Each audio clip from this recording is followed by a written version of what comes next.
रवि प्रदोष, भौम प्रदोष, ये दो प्रदोष ऐसे हैं, एक भौम प्रदोष भी ऐसा ही।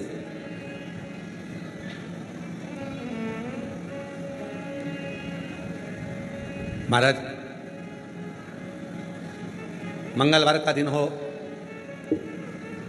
डॉक्टर ने भी कह दिया हो कि इसको 20 साल तक औलाद नहीं हुई, 25 साल तक नहीं हुई, 30 साल तक नहीं हुई, 18 साल तक भी इसको औलाद नहीं हुई, 30 साल हो गए औलाद नहीं हुई, और सब तरह से जब हार जाओ, भौम प्रदोष के दिन, प्रदोष काल में शिव जी के मंदिर में शंकर के शिवलिंग पर 3 जगह पर कनेर का पुष्प समर्पित करना प्रारंभ करें। पहला अशोक सुंदरी की जगह पर, दूसरा जहाँ शिवलिंग रखा हुआ है उस जलाधारी पर, कटी पर, और तीसरा शंकर भगवान के शिवलिंग पर पुष्प कनेर का रखना प्रारंभ कर दो।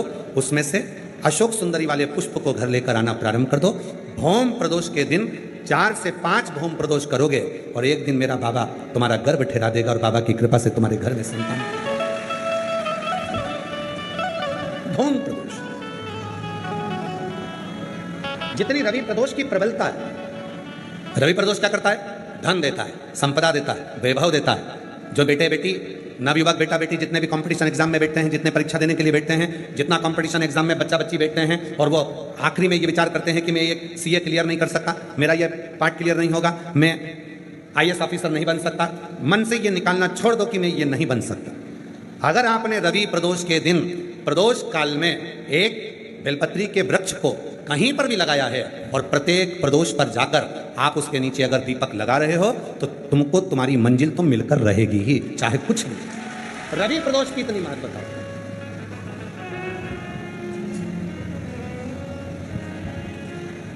और मांगा है भोलेनाथ से वरदान एक ही, मांगा है भोलेनाथ से वरदान एक ही, तेरी कृपा बनी रहे जब तक है जिंदगी, तेरी कृपा बनी रहे जब तक है जिंदगी, मांगा है भोलेनाथ से वरदान एक ही, मांगा है भोलेनाथ से वरदान एक ही, तेरी कृपा बनी रहे जब तक है जिंदगी, तेरी कृपा बनी रहे जब तक है जिंदगी, मांगा है भोलेनाथ से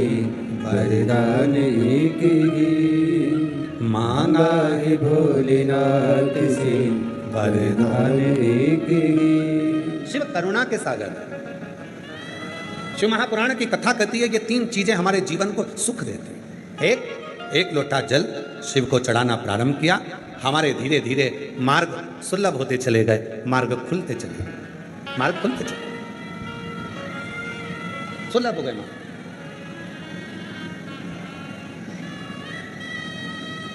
दूसरे नंबर का, शिव पर चढ़ा हुआ जल जब शरीर में रोग आ गया, बीमारी आ गई, कष्ट आ गया, मिटेगा कैसे? डॉक्टर का इलाज करवाओ, क्योंकि डॉक्टर शिव का एक रूप होते हैं। डॉक्टर जांच करने का बोले जांच करवाओ, क्योंकि डॉक्टर शंकर का एक रूप है।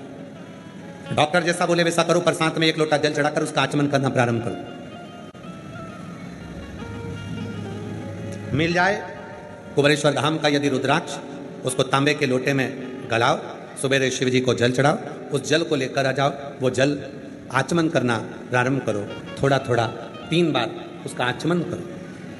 धीरे धीरे धीरे धीरे मेरा कुबेर भंडारी ऐसी कृपा करेगा कि एक ना एक दिन कुबेरेश्वर धाम पर तुम्हें बुला ही लेगा।